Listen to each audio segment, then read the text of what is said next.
Today's story has a similar plot. Enjoy it.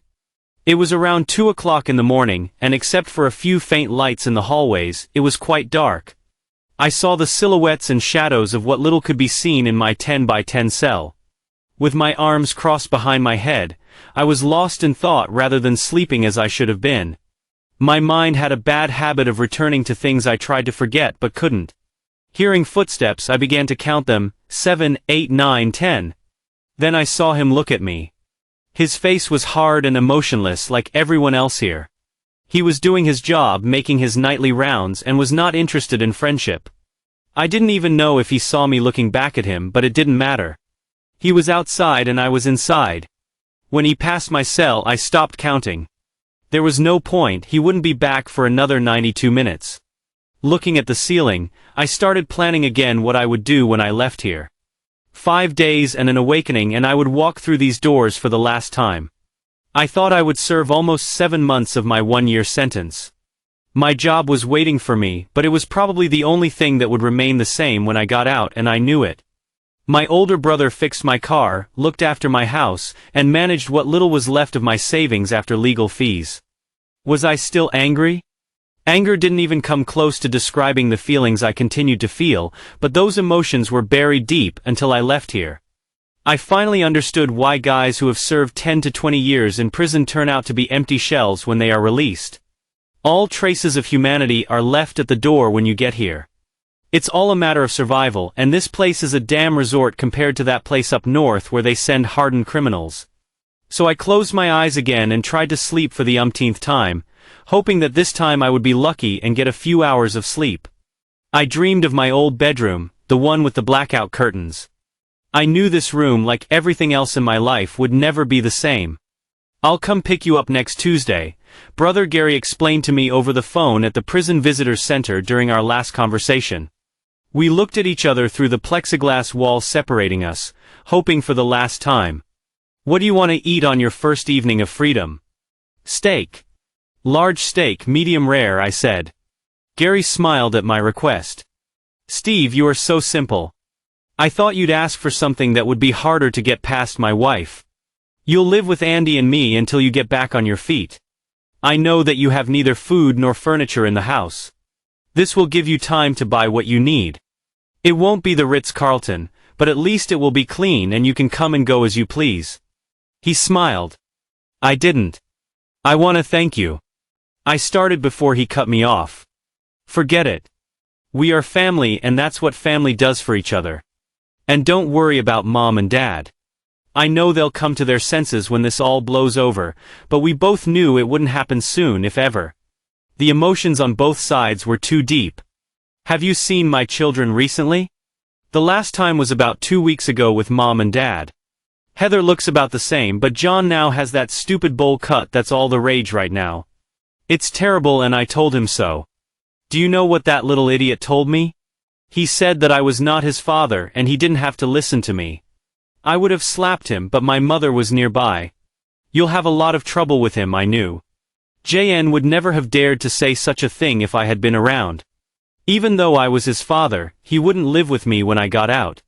He and his sister would be with their mother at least for a while. Well, I had time. Damn, I had all the time in the world once I got out of this hole. I'd wait for the right moment. I'm not in a hurry. Even though the divorce was already finalized, I still owned half the house. Kathy had to pay me about $65,000 to buy out my share. I knew that by then she had probably already cleaned out our safe deposit box and taken all our bonds and certificates. Luckily, I gave my lawyer a list of everything by serial number, so there won't be any questions about who owns what when I get out. And it will happen sooner rather than later. Katie and my ex-buddy Bob played a cruel joke on me, but that was in the past.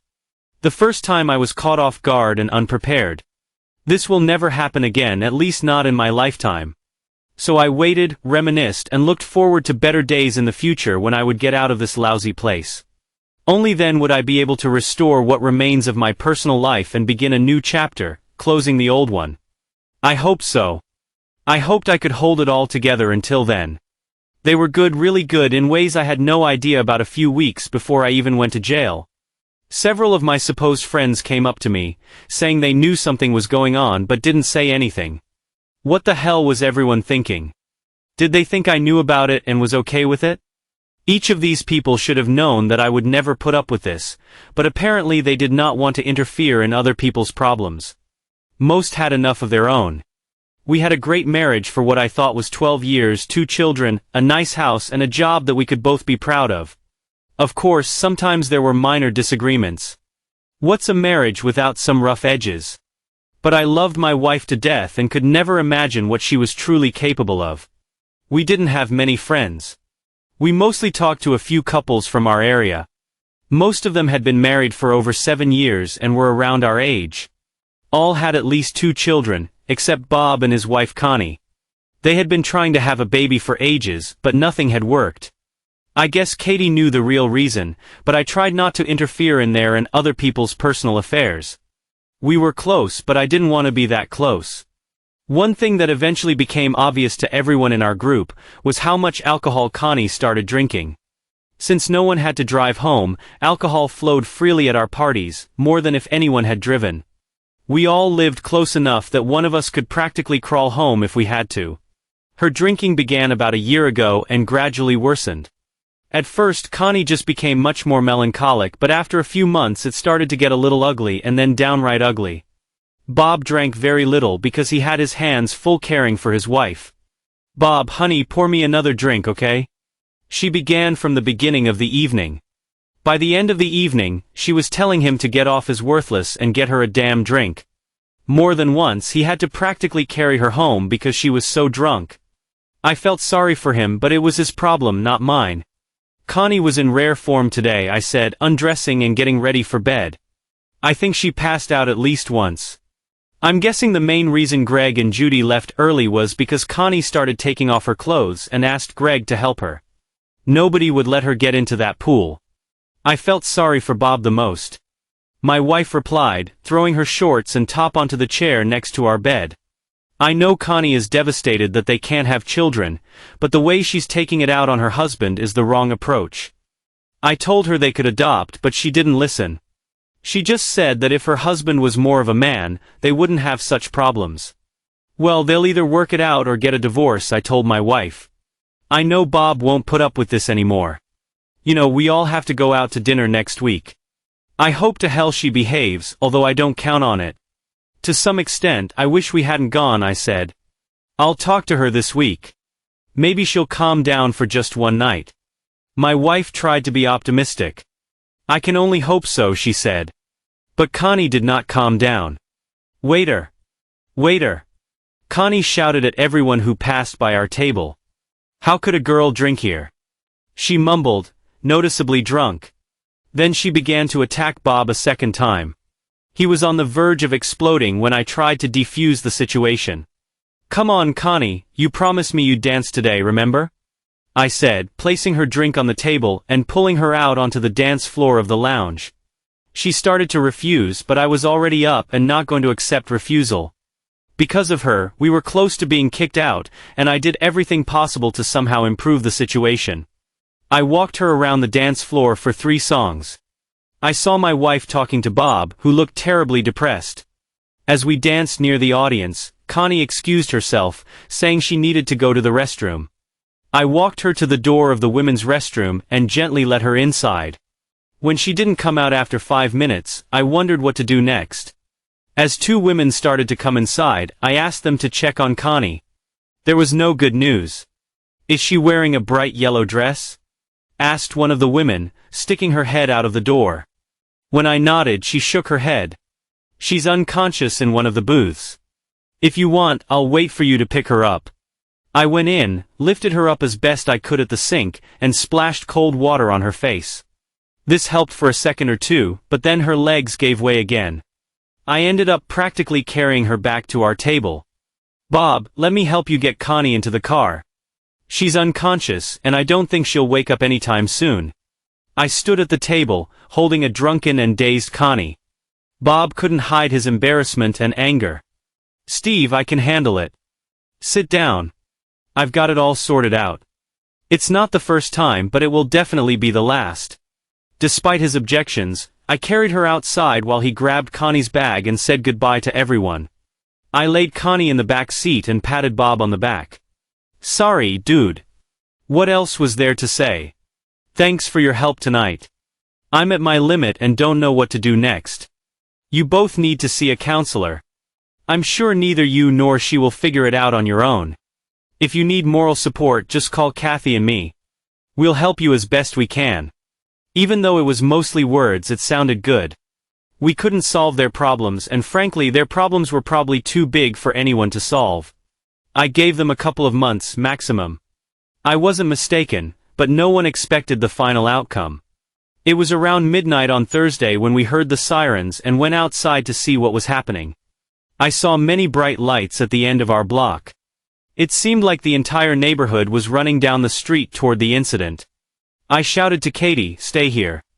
I'll see what's going on." I ran to the scene with the others. This was not good. Everyone in the area watched as the fire brigade opened the driver's door of Bob's car. "What's happening? Is Bob okay?" I asked. "It's not Bob. It's Connie," someone said. They had an argument, and she grabbed Bob's keys and ran outside, got into the car. He tried to stop her, but she started the car and sped down the street. I saw that she had not gone far. My interlocutor continued to recount disturbing details.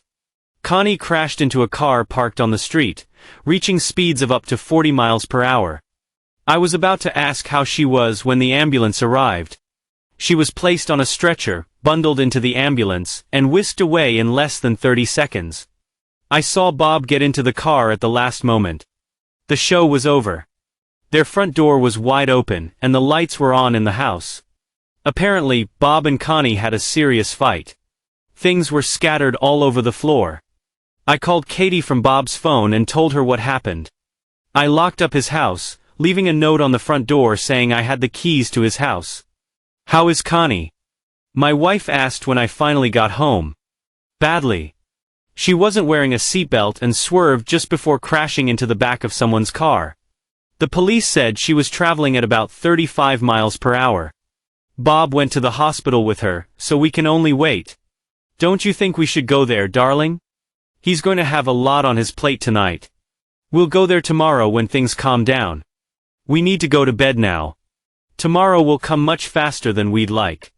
We kissed goodnight but didn't sleep well because we were both thinking about Connie. Around 11 o'clock the next morning my cell phone rang. "Steve, Connie is on life support." My wife screamed into her cell phone. "I'm leaving work now. Bob is terrified and someone needs to be with him. Meet me there as soon as you can," she said excitedly before hanging up. Damn, the guy had no luck. I stopped at a nearby McDonald's to buy lunch for the three of us on the way to the hospital. I asked Katie's parents to pick up the children from our house after school. I walked quietly down the hallway to the waiting room where my wife and three others were consoling Bob. "How is she?" I asked. "Not good," my wife answered quietly. "The doctor took Bob into his office some time ago. He came out looking like a zombie and has said no more than 3 words since then." "I'm sorry," I said, sitting down next to him. "Are you okay?" It was stupid of me, I know, but I needed a conversation starter. "Steve, she's not going to get better," Bob said. "The doctor said she has almost no brain activity. I don't know what to do." He started crying into his hands. I motioned for everyone to move away and leave us alone. "Did anyone notify Connie's parents?" I asked. "They're on their way and should be here in a minute." "Steve, the hospital staff is asking me if Connie has a will and donor card." "I'm starting to think they're vultures circling," Bob said, looking at my wife. "The doctor dared to ask me if I would agree to turn off the machine. Damn, they're talking about my wife." He was now shouting, not paying attention to those listening. "Why can't they just cure her? They're doctors, why can't they just cure her?" I didn't have an answer to his question. Connie's parents arrived a few minutes later, and the three of them entered her room. There was a lot of loud crying and cursing. I think her father was somehow trying to blame Bob for his daughter's condition. The attending physician went in, and after about 20 minutes, everyone came out. Her parents left with broken hearts, knowing they would never have the chance to speak to their daughter again. We left the hospital around 8 p.m. and stopped by Katie's parents to pick up the kids. God, I hope I never have to make that choice, I thought to myself. 48 hours later, when Bob, Connie's parents and the doctor were in the room, they turned off the machine that was keeping her alive. She left quietly and peacefully. We tried to console Bob as best we could. Even though Connie had been obnoxious for the past year and a half, Bob truly loved her. At such moments, it is usually the good times that are remembered rather than the difficulties. There were a lot of people at the funeral and there wasn't a dry eye. Even the men cried openly. Bob took this very hard, took a month off from work and went to visit his family on the East Coast. I told him that we would take care of his house while he was away, and not to worry about anything. I love you, you know that, don't you? I told my wife as I got ready for bed. It had been a grueling couple of weeks and things were starting to return to normal. If I'm ever like Connie, just turn the damn machines off. I'd never want to be hooked up to a machine like that forever. Steve, don't even say that. It was a stupid mistake on her part. This will never happen to us. Bob returned a couple of weeks later, more or less himself. He asked Katie to help him sort through Connie's things and get rid of everything. I helped him take out his bedroom set when he bought a new one. It seemed that after 3 months he began to come to terms with everything. Everyone tried their best to make sure he stayed involved and included in all social events. 2 of our neighbors even set him up with a few girls on blind dates, but nothing came of it. It was too early. So life went on, or so it seemed to me. When Bob regained the sparkle in his eyes 6 months later, I was happy for him. When I saw him start smiling and enjoying social events again, I breathed a sigh of relief that he had come out of that terrible depression he had been in for so long. He mixed with everyone. Finally, we had our old Bob back. Looking back, I probably should have noticed it, and maybe I did, but it never dawned on me. Katie and I were still happy together, but something was wrong. I just couldn't figure out what it was. We were as close as ever and made love with about the same frequency as before all this Connie and Bob nonsense. But I don't know, maybe it was just my imagination. However, a few months later, I asked Katie directly if there was anything bothering her. Nothing much, Steve. Why do you ask? I don't know. You seem a little preoccupied and distant lately. I responded, trying not to be confrontational. It's okay, she said, smiling. Intimacy? I thought to myself. She never called it intimacy. She always said making love. And why should I even think of asking for it? Stupid, stupid. I just smiled, gave her a kiss on the lips and turned off my brain. I will never forget Friday, August 20th. That was the day my world collapsed. Katie called me at work to tell me that our kids were spending the weekend with her parents, and asked what time I would be home. Honey, in that case I'll try to get home a little earlier. Do you need me to buy something on the way? It won't be necessary. I just need to know what time you'll be home. That's all. Okay. A million thoughts were running through my head. Looking at my watch, I noticed that it was 3:30. Damn, another hour and a half before I can leave. I was thinking about all the fun we could have that weekend. I started to slow down and was driving home. No point in starting a great day off with a speeding ticket. However, I set a new record by driving home in just 28 minutes. I should have suspected something was wrong when I saw 2 cars in her driveway, but I didn't because I recognized one of them as Bob's new car. Hey honey, I'm home. I called as I walked in from the garage. Bob and Katie were standing in the kitchen. Hi Bob. I greeted him. What's happening, Steve? Bob asked. I need to talk to you about something. Sit down. Katie was nervous. Her voice was shaking and she was constantly twisting her hands.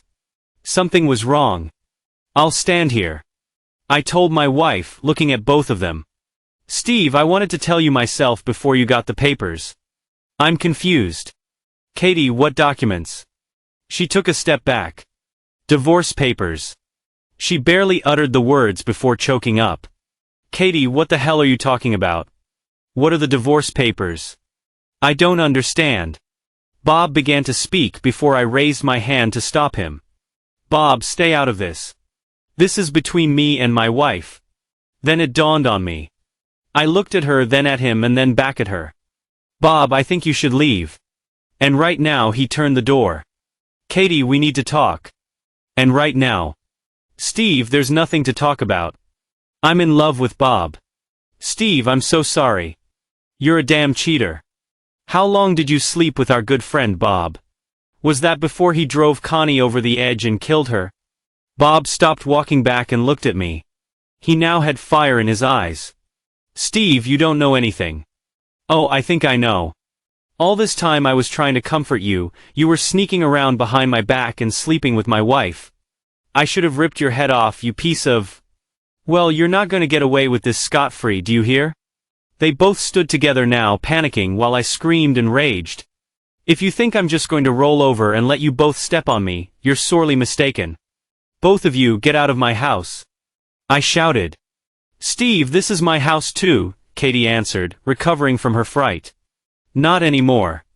Cheaters have no place here, and you definitely fall into that category, don't you? I could barely restrain myself from killing them both. I'll leave as soon as I pack my things. There's no way you'll leave right now if you know what's best for you, Katie said.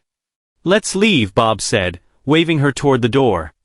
Listen to your new coward, I said, trying to provoke Bob into doing something. Steve, I'll come back for my things when you've calmed down, Katie said. By then you will be dead and buried, I threatened with equal bitterness. They both retreated to the kitchen door, keeping their eyes on me. After that, I went crazy. 2 bottles of beer and a lot of destruction followed. Plates, our microwave and 4 walls were partially or completely destroyed. Not bad for 2 hours of work. It took me 4 trips to remove all of Katie's things from her bedroom closet. I dumped it all on the front lawn and set the watering timer for 4 hours. I closed the doors, locked them, and put the security chains on them. Over the next 45 minutes I heard a lot of screaming and yelling. This continued until the 6th bottle of beer, after which everything went quiet. I don't tolerate alcohol well, and 6 beers knocked me out until the next morning, which was probably for the best. As I went outside to get the morning paper, I saw that Katie had taken all her things. At least I wouldn't have to carry them onto the sidewalk, I thought, trying to smile at what I had done, but it wasn't helping. I was devastated, and the more I thought about it, the angrier I became.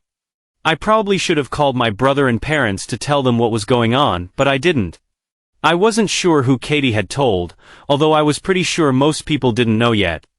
However, after last night, I suspected that most of our neighbors now knew something was up. By the morning, I didn't care.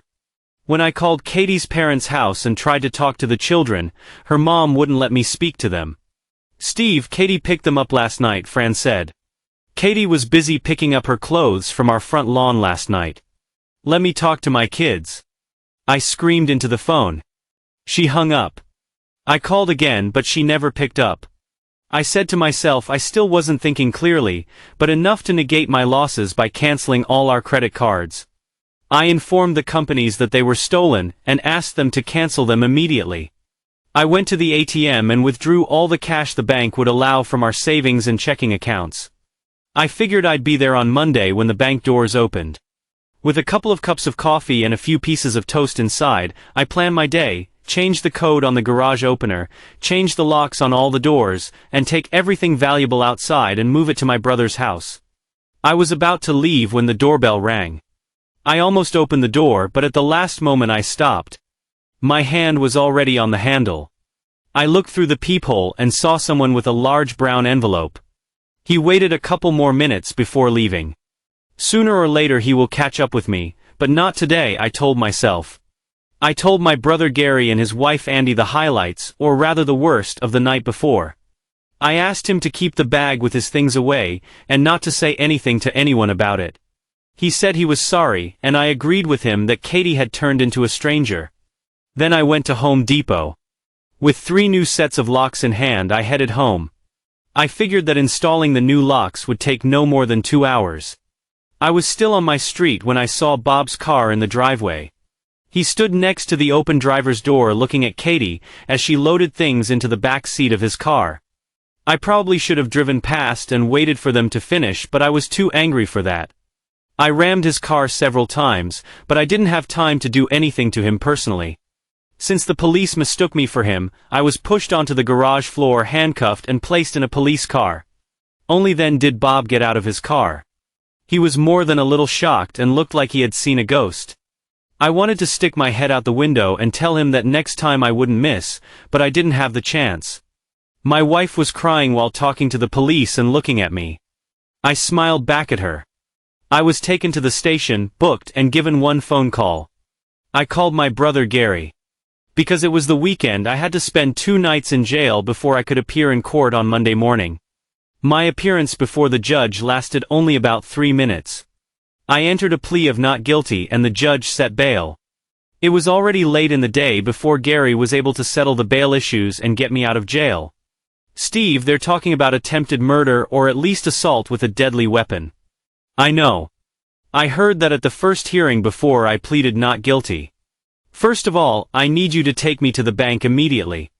She's probably already emptied the accounts, but I need to know for sure. All the money in our savings and checking accounts was gone, but the bonds and certificates in our safe deposit box were untouched. However, a court order had already been issued prohibiting me from taking them. You could have at least left me $5 in the account. You really are. I told her when she answered her cell phone. I needed this money to live with the children until the rest was unlocked. What? Bob doesn't have enough money to support you all? I have a mortgage payment. Maybe I should just start a little fire in the living room, to keep warm. Steve, stop saying stupid things. I'm sorry about all this, but you're making everything harder than it needs to be. Why don't you just accept it and move on? I will move on as soon as you bring my children home. Steve, I can't do that, especially with your current condition. I don't think you'll hurt them, but I can't risk it. When this is all over, I'll let you see them as much as you want. Don't worry about the kids, but I can't say the same about you and your damn buddy Bob. I'm hanging up now, and this is the last time I'll talk to you. From now on, you'll have to communicate through my lawyer. Katie, you have no idea how much you and Bob will end up regretting this, I said. She hung up. When my trial date arrived a few weeks later, my lawyer argued for temporary insanity on my part. He claimed that after Katie told me about her relationship with Bob, I completely lost control. My actions were not premeditated, but rather impulsive. Katie and Bob claimed that I had threatened them previously, and despite having a restraining order in place, they stated that they were still afraid for their lives, and with good reason. Mr. Bramore, the judge, said, looking at Katie and Bob's statements, "Did you tell Mr. Kelly that if he didn't leave your house, he would leave in a body bag?" "I don't remember the exact words, Your Honor." "It could have been something like that, but how would you feel if your friends slept with your wife behind your back?" He was not impressed by my argument. My lawyer quietly scolded me, "Steve, not a word. From now on, you don't remember anything you said or did. I'm trying to convince them that you didn't know what you were doing. What you say to the judge, like it being something like that, doesn't help your case." He was right. Chris, my boss and key defense witness, was completely supportive. He testified that I was a model employee and had never heard me use foul language, let alone see me lose my temper. After Chris' testimony, the case was closed. I could only wait for the judge's decision. He said he would make his decision within the next few days. When I returned to work the next day, my boss told me that he knew a couple of men who could make them both disappear if I wanted to. "Thanks for the offer, but this is my problem and I'm going to solve it on my own," I told him. On the way home, I wondered how much they could charge for such